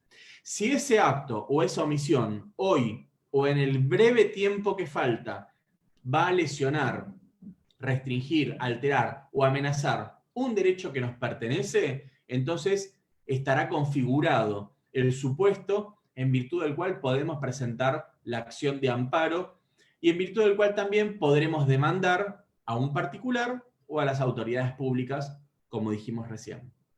Entonces, estos supuestos, el acto o la omisión de particulares o de la autoridad pública, que de forma actual o inminente lesiona, restrinja, altere o amenace, va a ser aplicable para los dos amparos, para el individual y para el colectivo. Pasemos a la siguiente, por favor. Bueno, volvamos una para atrás, Matías, por favor, perdón. Quedémonos entonces acá, porque ya arrancamos con los últimos minutos, que es habeas corpus.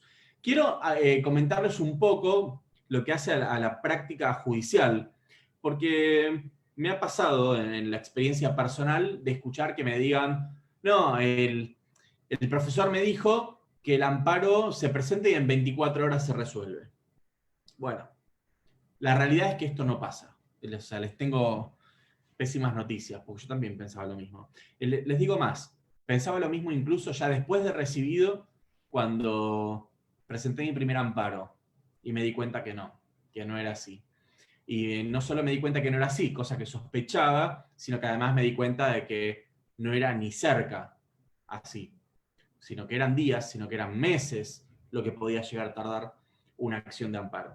¿Es más rápida que otros juicios? Por supuesto, es mucho más rápida. Cuando hay algo urgente, por supuesto que seguramente todo funciona de manera más rápida, pero de ninguna manera metes un amparo y listo. No existe eso. Les digo para que cuando lo hablen eventualmente en el futuro con sus clientes o cuando conversen en la actualidad con alguna otra persona que les diga, no, yo no puedo presentar un amparo, por favor tengan mucho cuidado porque la gente cree que con el amparo se resuelve todo y no se resuelve nada muchas veces. ¿Cómo se lleva adelante esta acción? El amparo, como cualquier acción judicial, se presenta por escrito donde deben constar los datos de la persona, que va a ser nuestro cliente, ¿no?, que está presentando el amparo. Va a constar su domicilio, su número de documento, todos sus datos personales. Se debe acompañar con patrocinio letrado o bien a través de un apoderado, también puede hacerse, y debe detallarse específicamente el objeto y la persona a la que estamos demandando. Por ejemplo, estamos demandando al Estado Nacional. ¿Y por qué? Bueno, porque cometió tal acto a través del cual, de forma actual, está restringiendo mi derecho a trabajar. Y debo expresamente establecerlo. ¿Qué es lo que se pide? Debe estar establecido de forma clara también. ¿Qué es lo que estamos buscando? ¿Estamos buscando que cese esa acción? ¿Estamos buscando que haga algo distinto de lo que está haciendo? Bueno, lo que esperemos que haga el demandado, tenemos también que ponerlo. ¿Qué prueba acompañamos? Vamos a acompañar la prueba instrumental o la prueba llamada documental. Es decir, todos los documentos que tengamos en nuestro poder y que permitan acreditar, probar por qué la acción de amparo es viable y por qué es necesario proteger ese derecho. Y por supuesto, si podemos probar el acto o la omisión en la cual incurrió el demandado, muchísimo mejor también, solo que a veces es difícil. ¿Puede utilizarse otra prueba? Sí, se puede utilizar otra prueba. Por ejemplo, la prueba informativa. Pedir que se libren oficios a un determinado organismo para que informe algo. O la prueba testimonial también se puede utilizar. Son las únicas pruebas que se pueden utilizar. Hay algunas otras pruebas que están en el procedimiento habitual civil y comercial, pero que en el caso del amparo están vedadas. En el caso de la prueba testimonial incluso, solo se pueden presentar hasta 5 testigos, no más que eso. ¿Por qué se prevé esto? Porque se supone que de forma manifiesta, ¿sí?, de forma manifiesta debe haber una violación en cualquiera de estas 4 formas de los verbos que vimos, pero de forma manifiesta tiene que haber una violación a esos derechos o de manera arbitraria. Es decir, que tiene que haber una ilegalidad manifiesta o una arbitrariedad manifiesta. ¿Qué significa manifiesta? Que surja a simple vista. Significa que el juez, leyendo solamente el escrito que ustedes presenten, debería darse cuenta que hay un acto o hay una omisión que está generándome un perjuicio, o a mi cliente en este caso en particular. Entonces, lo que se busca es que sea lo más rápido posible el procedimiento. Si se permitieran 300.000 testigos, todos los medios de prueba que hay, mandar a hacer pericias y demás, sería un juicio ordinario y no se podría nunca resolver de manera rápida. Ahora bien, presentamos la demanda. ¿Qué es lo primero que pasa? Se le corre vista al fiscal, el fiscal va a intervenir y lo que va a decir es si le parece pertinente o no que la vía del amparo sea la que se esté utilizando en ese caso en concreto. Vuelven las actuaciones al juez con el dictamen del fiscal.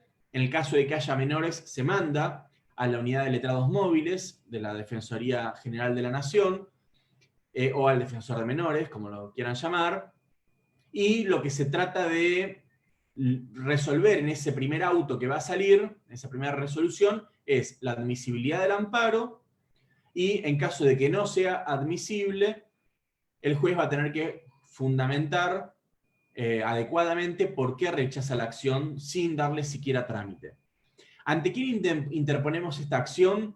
Ante el juez que tenga competencia material y que tenga competencia territorial. Ahora bien, puede haber casos, jueces de primera instancia, ¿no? Puede haber casos en los cuales nos surja dudas. Supongamos que tenemos que presentar un amparo contra una obra social. Para algunos debería presentarse en el fuero de la Seguridad Social. Para otros, en el fuero civil y comercial federal. ¿Qué pasa? Podemos tener quizás fallos que encontremos de ambos fueros. ¿Y ante cuál lo presentamos entonces? Porque la ley no nos dice taxativamente dónde debemos ir, nos dice cuál es la competencia de cada juez. Nosotros como abogados tenemos que presentarla en el lugar que corresponde. Bueno, en ese caso, la ley de amparo lo que dice es que en caso de duda debe estarse en favor de que la acción continúe ante el juzgado ante el cual se presentó ese escrito. O sea que si nosotros decidimos presentarlo ante un juzgado que no era, pero que podría haber sido, ese juez, en lugar de rechazarla, lo que debería hacer es tramitarla, porque rechazarla implicaría derivarlo a otro juzgado y que todo se demore más tiempo. ¿Qué es lo primero que hace el juez después de dictar ese auto? Pedirle lo que es el informe del artículo 8 de la ley, en el cual le solicita, supongamos que sea contra el Estado Nacional, bueno, le pide al Estado Nacional que informe qué es lo que pasó, que diga todo lo que tenga que decir con respecto a la demanda, y se la adjunta copia de esa demanda. ¿Qué va a responder el Estado en este caso? Bueno, todo lo que tenga para decir y aportará toda la prueba que tenga. ¿En qué plazo lo tiene que hacer? La ley no lo dice. Dice que tiene que ser un plazo prudencial que fije el juez. ¿Qué es plazo prudencial? Bueno, mi experiencia indica que para algunos juzgados son 3 días, para otros son 5, para otros son 8, para otros son 10 y para otros son 15. Entre 3 y 15 hay mucha diferencia, sobre todo cuando hablamos de días hábiles. Estamos hablando de menos de una semana hasta 3 semanas. Bueno, cada juez tiene la facultad de fijar ese plazo. Nunca encontré que sean más de 15 días, pero fíjense lo distinto que puede ser un supuesto ante el otro. Con lo cual, si un juez le está dando, supongamos, 10 días, o sea, 2 semanas al Estado para poder informar qué es lo que pasó, ya sabemos que el amparo, si le sumamos la intervención del fiscal y si le sumamos la eventual intervención de un defensor de menores, ya sabemos que nunca va a poder tardar menos de un mes y medio. Entonces ya fíjense que esto que leemos en los libros, que todos los autores o muchos autores que no tienen experiencia en el ámbito judicial alegremente escriben diciendo que en 24 horas mágicamente se resuelve con un amparo, no saben de lo que están hablando. Esto no funciona de la manera en la que se dice. Ténganlo presente, porque la práctica, si no después, los va a llevar por delante y no es la idea. La idea es que sepan cuál es la realidad de las cosas. Por otro lado, responde el informe, si hay algún medio de prueba que llevarse adelante, se lleva adelante, se abre a prueba. La mayoría de los jueces cuando abren a prueba, abren por 30 días, con lo cual ya tenemos un mes y medio más. Y después finalmente se dicta sentencia. Si la sentencia es favorable, estaremos contentos y seguramente tendrán que apelar los honorarios porque siempre se regula por debajo del mínimo, pero no importa. Y si no están contentos con el resultado, podrán apelarlo. Y acá es muy importante porque quien haya sido, que se considera agraviado por la sentencia, tiene 48 horas para interponer la acción de amparo. Que no son 2 días, son 48 horas. Con lo cual, si la notificación electrónica les llegó a las 13:22 de hoy, van a tener hasta las 13:22 de pasado mañana para presentar el escrito. No tienen todo el día, ni tienen tampoco mayores plazos como tienen en los procesos ordinarios. Son 48 horas y a rajatabla se cumple, y si se presenta después de ese plazo, la apelación no prosperará. Después tiene el juez 24 horas para elevar la apelación, cosa que nunca cumple tampoco, porque los plazos lamentablemente siempre se exigen y se ordenan cumplir para los abogados, pero los jueces, que ningún colega docente que sea juez se me enoje, pero la realidad es que nunca en 24 horas, no voy a decir nunca, no quiero ser injusto, casi nunca en 24 horas se eleva. Dejémosle ese margen de los que sí lo hacen para no afectarlos en su honor. Entonces, este es un poco el procedimiento a grandes rasgos, lo van a ver seguramente en otras materias como procesal, pero no quería dejar de mencionarles algunas cuestiones que me parecen interesantes. Nos quedan 7, 8 minutos para ir cerrando con habeas corpus. Así que pasemos a las últimas pantallas, así cumplo con el tiempo que habíamos establecido, no se cansan y pueden ir a seguir disfrutando de la tarde o de otra tutoría con la Centeno. El último párrafo del artículo 43 es el que recepta el habeas corpus. ¿Qué dice? Cuando el derecho lesionado, restringido, alterado o amenazado fuera la libertad física o en caso de agravamiento ilegítimo el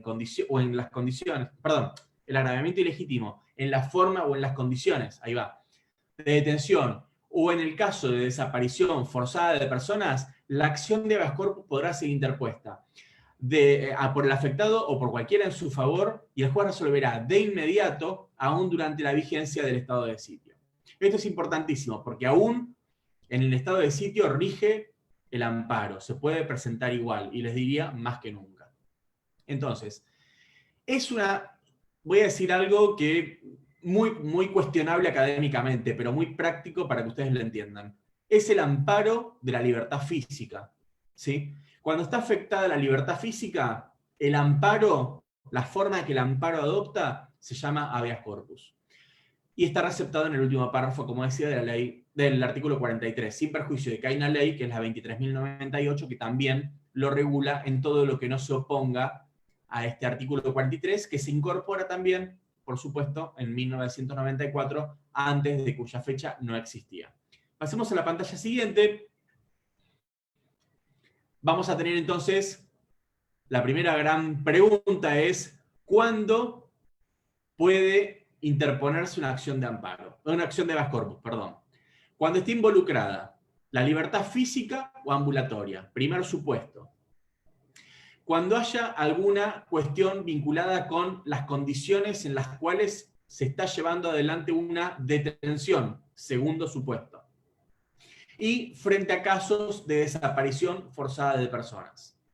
Es decir, lo que pasó durante tantos años en la última dictadura, con personas que desaparecían y que no se sabía de su paradero, y que al día de hoy muchos no han aparecido, por eso hablamos de los desaparecidos. Este instituto lo que buscaría en esos casos es que el Estado deba responder, que la autoridad deba dar una respuesta en cuanto a dónde está esa persona detenida, que diga dónde está, porque si no la tiene detenida, debe garantizar todas las herramientas que tenga a su alcance para que esa persona aparezca. Conocemos entonces los tres supuestos en los cuales funciona el habeas corpus. Pasamos ahora a la siguiente pantalla.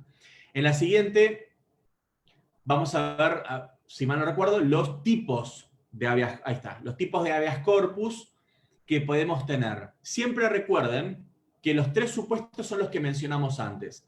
Ahora sí, lo que podemos ver es concretamente cómo se da cada uno de esos casos en la práctica y cómo se receptaron en la ley 23.098 para que los podamos identificar más adecuadamente. En primer lugar tenemos el habeas corpus clásico. ¿Cuál es el clásico? Es el que nos va a proteger contra las detenciones o los arrestos ilegales. Es decir, puede ser cuando falte una causa legítima, una causa razonable por la cual nos estén deteniendo. Cuando falte una orden de una autoridad competente que haya ordenado nuestra detención, o cuando exista una orden de un juez, pero que no sea el juez competente para poder ordenarla. Entonces, frente a esta situación, podemos interponer el habeas corpus clásico. No significa que ponemos interpongo habeas corpus clásico, no, ponemos interpongo acción de habeas corpus. Es una clasificación que surge de la ley, pero que es doctrinaria, significa que tiene que ver con que ustedes aprendan a identificar cuál es el caso para poder de esa manera fundar la acción adecuadamente. No es que se llame así o que deban mencionarlo de esta forma en la demanda. Entonces, cuando nos van a detener o arrestar, o nos detuvieron o arrestaron, y las condiciones de detención o de arresto no son las adecuadas, no son las que correspondieron conforme lo que la ley exige, un juez competente, o que haya una causa legítima o razonable, entonces este amparo nos permite recobrar la libertad. También existe lo que es el amparo preventivo.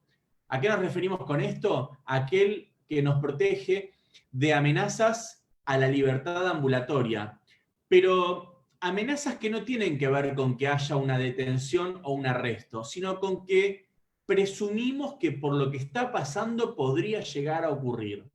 Hay un caso en la jurisprudencia muy conocido en el cual personas de civil se presentaban ante el encargado de un edificio y le empezaban a preguntar cosas sobre una de las personas que vivían en ese edificio. Y decían ser de la Policía Federal. Entonces, esa persona se enteró y presentó un habeas corpus. ¿Por qué?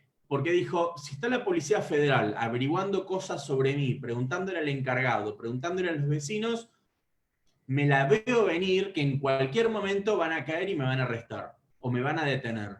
Entonces quiero que me aclaren qué es lo que está pasando. Bueno, ¿qué hago? Preventivamente, para que no se termine dando después la necesidad de interponer un habeas corpus clásico, preventivamente pido explicaciones para que me digan, bueno, a ver, ¿qué es lo que está pasando? ¿Por qué están averiguando o investigando? En definitiva, si me tienen que detener, deténganme conforme lo que diga la ley. Pero esta situación de persecución no puede ser más tolerada.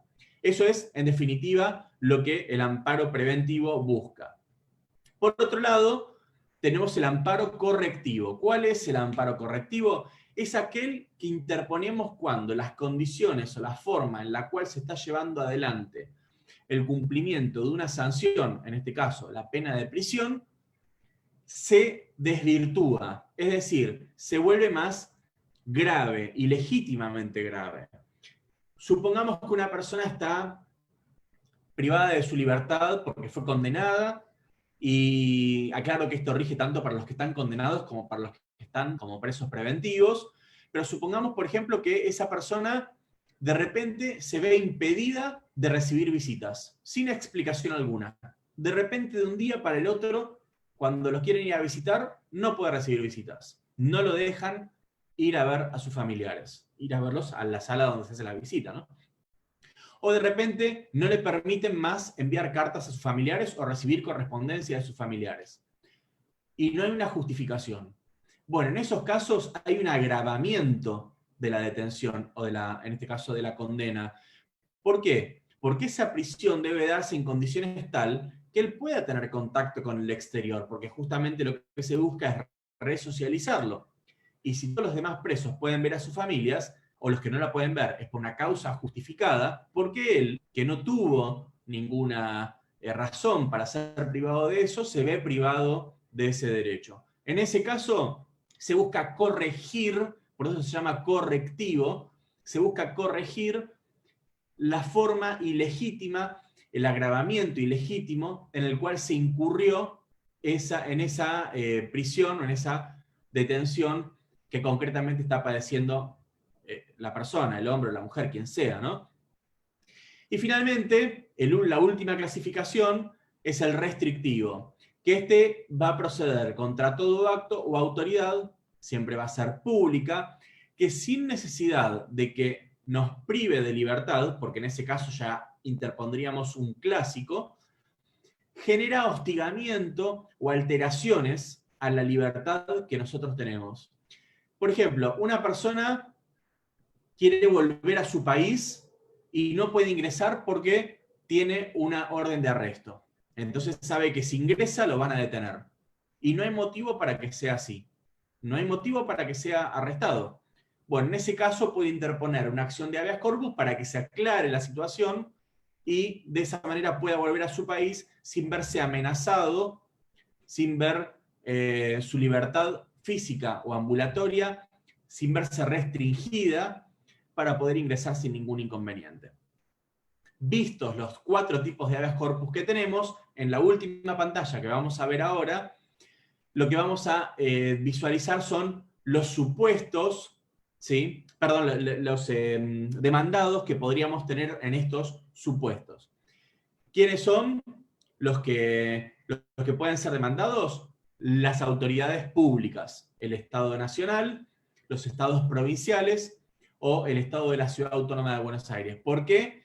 Porque las cuestiones procesales, como las detenciones, por ejemplo, podrían estar siendo cursadas por una provincia y no por el Estado Nacional. ¿Quiénes lo pueden interponer?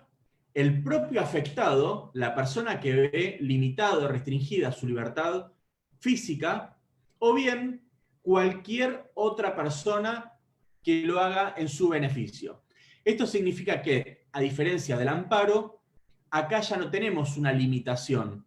En el amparo individual, solo el afectado podía interponer la acción.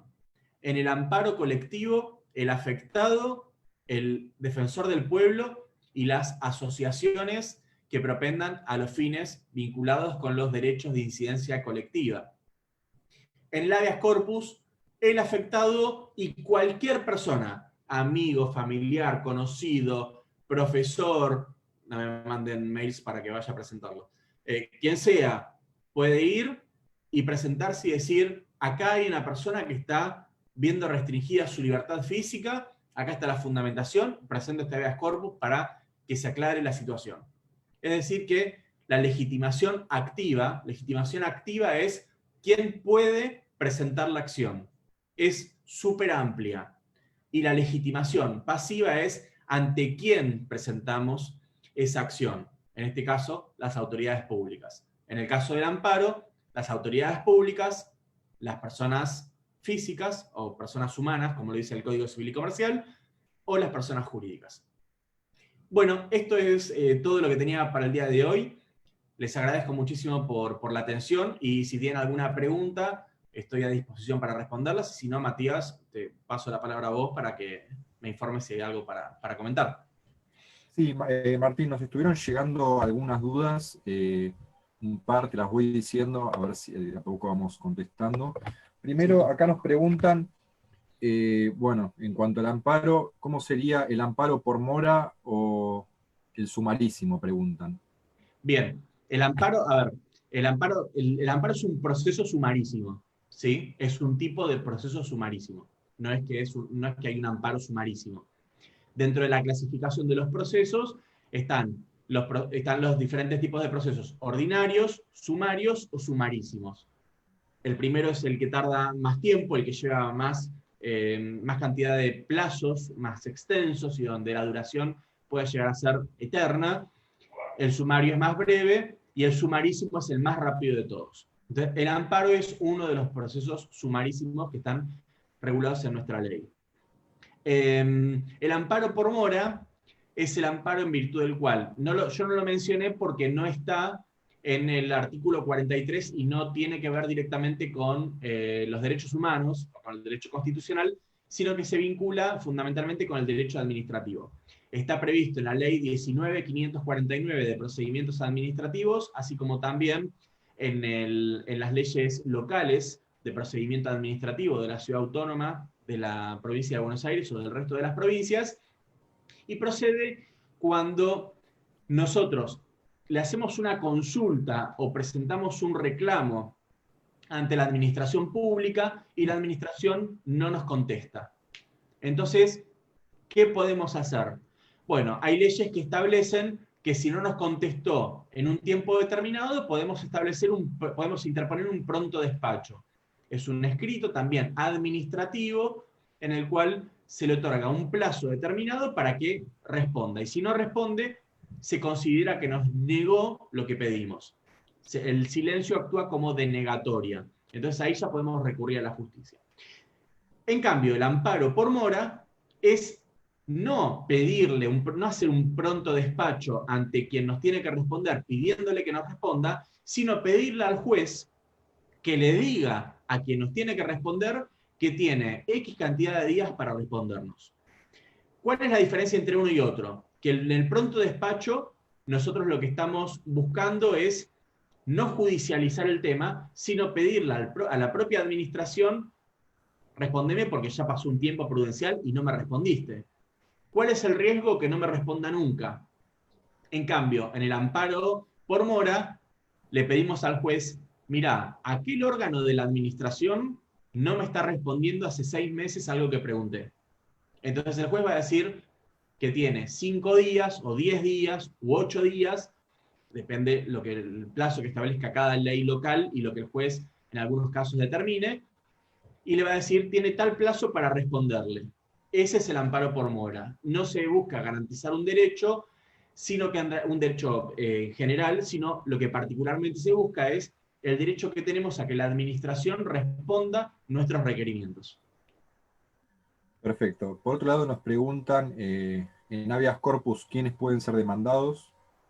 En el habeas corpus siempre van a ser las autoridades públicas, porque son las que fundamentalmente, si bien hay casos en los cuales un particular puede detener, son los que, por regla general, llevan adelante detenciones y los que, por supuesto, son los autorizados para establecer restricciones a nuestra libertad física o bien para ejecutar una pena privativa de libertad. Con lo cual siempre va a ser el Estado en general. Puede ser el Estado nacional, si está detenido en una, por ejemplo, en el ámbito federal, puede ser el Estado provincial, si hay una detención en el ámbito provincial, o si hay una restricción de derechos a libertad física en el ámbito provincial, o en la ciudad autónoma. Va a depender de dónde, pero siempre el demandado va a ser la autoridad pública. Perfecto. Volviendo al tema de garantías, pasando a las consultas que nos hicieron en Facebook, una estudiante nos consulta qué son los jueces especiales, calculo que refiriéndose a la garantía de juez natural. Sí, los jueces, a ver, la regla general es que deben ser juzgadas las personas a través de los jueces naturales, que son los que están establecidos antes de cometido el hecho por la ley de procedimientos aplicables. Esto significa que no se puede establecer jueces especiales, es decir, bueno, para esta persona voy a designar al doctor Fernández, que va a ser el que lo va a juzgar, un juez especial para él o para ella. No, tiene que ser el juez que para cualquier otra persona que hubiera cometido el mismo delito en el mismo lugar, hubiera tenido competencia a la fecha de la comisión del hecho. Esto es justamente lo que hace a que sea el juez natural. Cuando decimos natural, refiere al que está predeterminadamente establecido por el Código de Procedimientos del lugar y no el que específica o especialmente se designe para ese caso concreto. Sí hay supuestos, de todas formas, en los cuales rige una justicia especial, y ahí sí hay jueces especiales, tribunales especiales, que en el caso de la Argentina únicamente existe para los militares. Está específicamente regulado para lo que son cuestiones vinculadas con delitos militares, no para los delitos comunes, en cuyo caso deben ser juzgados también, aún siendo militares, por la justicia ordinaria. Perfecto. Bueno, por otra pregunta que nos llega en Facebook, volviendo al caso práctico que habías dado, igual más allá de eso, recuerden que esta clase va a quedar grabada para que la puedan repetir. Nos están preguntando, por el caso de la sustancia ilícita que habías dado, ¿qué pasaría con esa sustancia ilícita en el cajón del escritorio? Un estudiante que no llegó a escuchar bien. Bueno, No sé. si nosotros tenemos una orden, por ejemplo, ustedes son abogados de una persona que está detenida y le allanan la casa porque están buscando, como le daban el ejemplo, una turbina de un avión que se robaron, por ejemplo, de, no sé, del ejército. Bueno, creo que tienen avión todavía, creo. Bueno, supongamos que tienen que se robaron una turbina. O sea, la turbina del avión no se puede encontrar adentro de un cajón. Entonces, ¿por qué motivo la policía estaba revisando el cajón de un escritorio si la orden expresamente lo que autorizaba a buscar era la turbina de un avión que mide 5 metros por 3 metros y medio? Adentro del cajón no podía estar, era obvio que no podía estar. Entonces, ¿por qué motivo se revisó ese cajón? Esa es la pregunta que tendríamos que hacernos como abogados, defensores, como jueces, si vemos que ocurrió eso, si un policía abrió el cajón que no tendría que haber abierto, porque el objeto del allanamiento era otro, era buscar una turbina cuyas dimensiones no entraban en ese cajón. Entonces, siempre yo lo llevé al absurdo, al extremo, para que se entienda, siempre lo que debe quedar como concepto es que la orden de allanamiento determina específicamente qué es lo que se tiene que entrar a buscar. Y eso significa que no se puede entrar a buscar todo lo que haya. Se tiene que entrar a buscar lo que específicamente el juez ordenó que se buscara. Perfecto. Y por último, nos llega Perdón, esta Matías, consulta. lo que pasaría entonces, perdóname una cosita, lo que Sí, sí, pasaría está bien, entonces está bien. es que ese procedimiento sería nulo. O sea, porque en definitiva violó una orden judicial que establecía que se hiciera otra cosa. Disculpa, Matías, pero para darle el cierre, ¿qué es lo que pasaría? Quizás se refería a eso. No, no, está bien, no hay problema. La última consulta que nos llegó es el artículo 14. ¿No sería inconstitucional por la cuarentena? No sé bien a qué artículo 14 se está refiriendo. Supongo que el artículo 14 de la Constitución, Sí. por la cuarentena, porque habla de la libertad de entrar, salir del... Yo dije que el artículo 14 refería, cuando hablamos de libertad, a la posibilidad de salir, entrar del país y circular dentro del país. Lo que quizás esté entiendo la pregunta, o sea, quiero creer que estoy entendiendo la pregunta, pero lo que deberían entonces haber preguntado es si sería inconstitucional el decreto de necesidad y urgencia que restringe la libertad de locomoción porque estaría afectando el artículo 14 de la Constitución. Si es Exacto. esta la pregunta, si no lo es, me lo aclaran por Facebook, yo después igual respondo todo lo que consulten, pero en este caso, bueno, que si es inconstitucional o no, es algo que va a depender de quién esté respondiendo. ¿Sí? Yo les puedo decir que a mi criterio no, pero quizás otro profesor le puede decir que sí, un juez le puede decir que sí y otro juez le puede decir que no. Lo que ustedes no deben perderse en la opinión individual de cada uno. Lo que tienen que analizar es siempre lo siguiente. Para que una ley o un decreto de necesidad y urgencia esté ajustado a los principios de supremacía constitucional y no sea inconstitucional, tiene que ser razonable. Esto lo vimos en la clase de ayer, en la tutoría de ayer de Constitucional. A quien hizo la pregunta, invito a que pueda ver los primeros 15 o 20 minutos de esa tutoría, que ahí hablamos de eso, pero se lo resumo muy sintéticamente. Cuando se dicta una norma, esa norma tiene que evaluar los fines que está buscando y los medios que va a utilizar para lograr esos fines. Entonces, lo que uno tiene que preguntarse es, ¿el aislamiento preventivo y obligatorio impuesto por el Poder Ejecutivo es el medio adecuado para lograr el fin que es impedir que los contagios se incrementen de manera masiva y de esa manera poder tener mayores herramientas en el ámbito sanitario para enfrentar el coronavirus? Si la respuesta es sí, es un medio razonable, entonces no va a ser constitucional. Si la respuesta es no, me parece excesivo, entonces sí va a ser inconstitucional. Pero es una materia opinable. Yo primero que no tengo la autoridad ni la competencia para poder decir si algo es constitucional o no, a mi criterio no, porque hay un bien jurídico superior, que es la salud, sin la cual podemos perder la vida y sin la cual podemos ver no afectada solamente nuestra libertad física, sino absolutamente todos nuestros derechos. Perfecto. Y finalmente nos preguntan por el caso de las turbinas.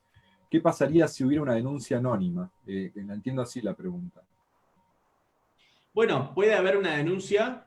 Yo a lo que me refería es a si hay una. Siempre los temas penales atraen mucha atención.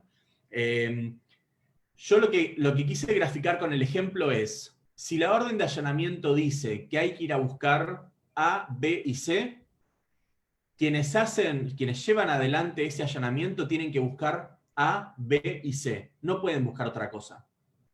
Si hay una denuncia anónima, en todo caso, podrá instruirse de oficio alguna investigación, se le dará conocimiento al juez de turno, al fiscal de turno, y si en ese contexto el juez quiere dictar una medida en la cual se ordene el allanamiento de una casa con base en una denuncia, bueno, será en otro allanamiento o lo incluirá en esa orden de allanamiento. Pero lo que quería decir es que si no está incluido en la orden de allanamiento las facultades para poder buscar, por ejemplo, dentro del cajón, sino que lo que decía era buscar una turbina de 5 metros por 3, nada tenía el policía que estar haciendo abriendo el cajón porque la turbina claramente ahí adentro no la iba a encontrar.